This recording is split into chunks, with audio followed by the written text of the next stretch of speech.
you someone who's reflective and open to candid feedback? Or do you tend to have a lot of blind spots? Hi, this is Grant Herbert, international influencer and sustainable performance coach. And today, I want to continue our conversation around going beyond COVID-19 and developing our emotional intelligence by talking about the critical competency of accurate self-assessment. I know myself in my own life, particularly in my military and in my corporate career, I found it challenging to listen to feedback. I very much resisted feedback. And a lot of times that was because the feedback actually lined up with what I was thinking about myself anyway. And it's something that I didn't want to face up to. You see, feedback, if it's taken and you do something with it, means that you've got to move forward. It means that you have to put some stuff down and you have to, now that you've got rid of that baggage, leave the excuses behind and do something. I'm not sure whether you're someone that likes feedback, and quite often people will say they do until you start giving them some. But getting feedback from situations around us and from other people is critically important if we're going to be emotionally intelligent. We all have blind spots, things that we can't see, or in some cases won't see, that are holding us back from being who we need to be to get the results that we want to have, whether that is in this time of the COVID-19 pandemic or at any part of our life. We can also become very competitive sometimes. You know, this is also a roadblock to being able to navigate and be emotionally intelligent when we're over competitive with others, where we feel that if we get any feedback or if we stop and reflect, then we may not be where we think we are or want to be. And everything is a competition with people. You know, we have that one-upmanship going on all the time. You know, I see that quite often when I'm looking at comments on social media or on people's blogs or whatever, where someone will be talking about something, but then someone will jump in on the comments and they will one-up them by going, oh yeah, this happened to me. So instead of contributing to the conversation that was being had by the person who put the post up, they take it down another tangent. And here's the problem with all this. We become unteachable and stagnant. You know, I believe that you're either green and growing or you're ripe and rotting. So if we're going to be able to accurately assess our strengths and our limitations so that we can upskill where we need to and leverage the strengths that we have, we need to get feedback. We need to seek help from others. Now, the first thing we need to understand is that getting help from others is a strength, not a weakness.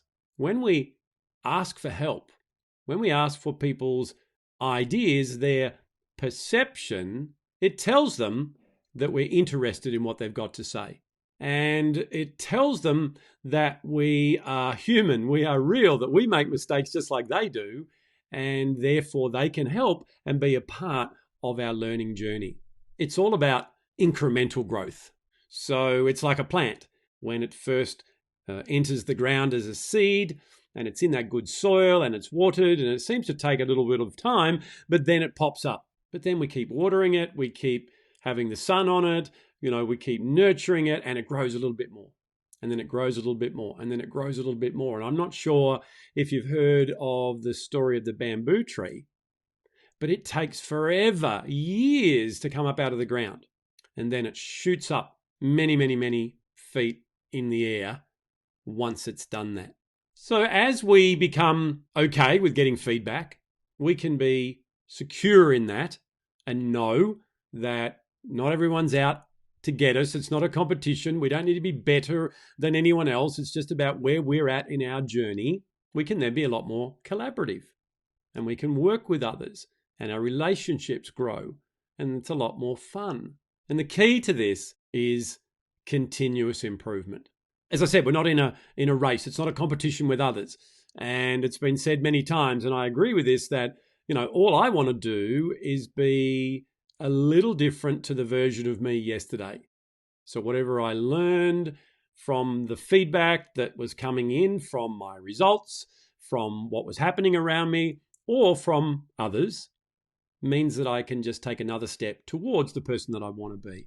The key to getting to that point is the competency of emotional intelligence called accurate self-assessment.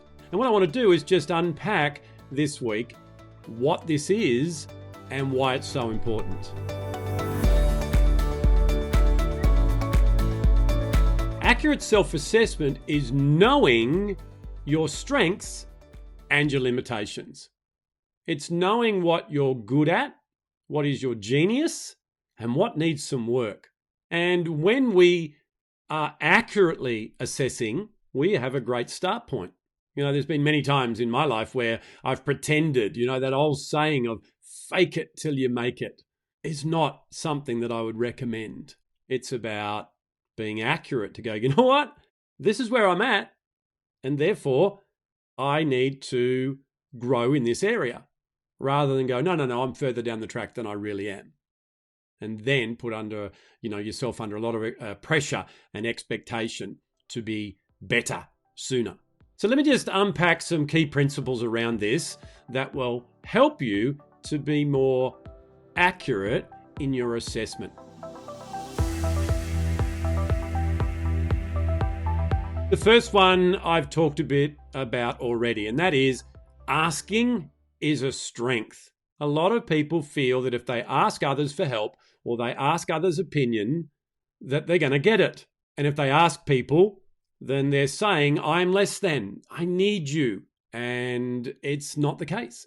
It's a strength to go, hey, I'm teachable, I'm humble, I'm really, really good at this stuff, but I need some help here. For me, I need a lot of help around things like getting these videos and podcasts up to you. I am okay at getting in front of the camera, and I'm getting better with that all the time as I learn and I grow and get feedback and I ask for help from other people. But I've got a team of people behind me who put this all together and do the technical stuff. And I ask for their help so that they can get this information out to you. So that's the first thing. The second area is to be open to insights. Be open to what you might discover if you are looking for feedback. If you are looking for signs, signals, clues, evidence to say, hey, this is what you're good at, this is what you could work on. So being open to that needs a belief structure that says it's okay not to be perfect. It's okay not to seek approval from others. And next week, we're going to be talking about the competency of personal power. And that's where we really are going to, work on those beliefs. However, right now, I want you to understand that when you are open to seeing what might be holding you back, then those things will appear and they will illuminate for you the next part of your journey.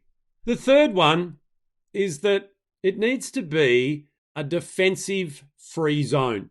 So when we're looking for feedback from what's around us or from other people, we need to do it in a way that we're not concerned about what we're hearing. We're not needing to be defensive.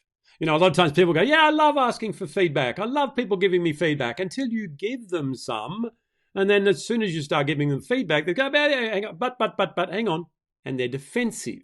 So to do this, we need to operate from our logical brain. We need to realize that feedback is just collecting information rather than allowing it to be down in the emotional brain where we feel a certain way because they've said that about us. The other thing is that we need to realize that what other people tell us is their perception of reality. So when I'm working with individuals or with organizations, teams, to teach them how to get feedback in a manner that's going to be good for you and for the people that you're asking, we go through a process where we ask for the feedback first, and then we actually listen.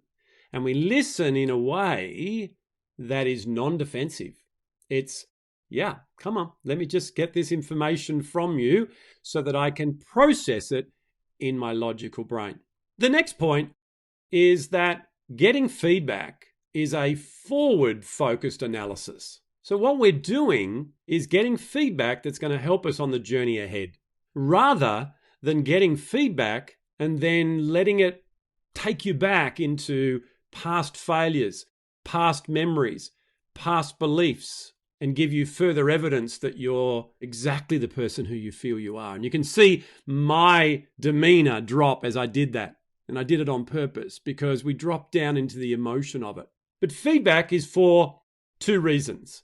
One is so that we can celebrate the strengths and the wins, and we can take learnings from those and use going forward. It's also to work out what we're not quite getting right, what could have some improvement, what not to do in the future, what to do more of, so that we can then, once again, as we're going forward, we can use those lessons.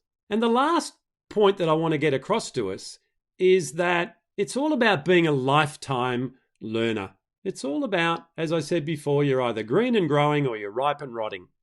It's all about being a lifetime learner that says, I am humble, I am teachable, I am not perfect, and that is never going to be the goal. There are people that know stuff that I don't, and there are things that I know that others don't, and we and they may not need to know, but I'm going to learn consistently throughout my life. And the key for that working for me is when I realized that I am best to be a just-in-time learner rather than a just-in-case learner. So it's not about just putting heaps of information in there.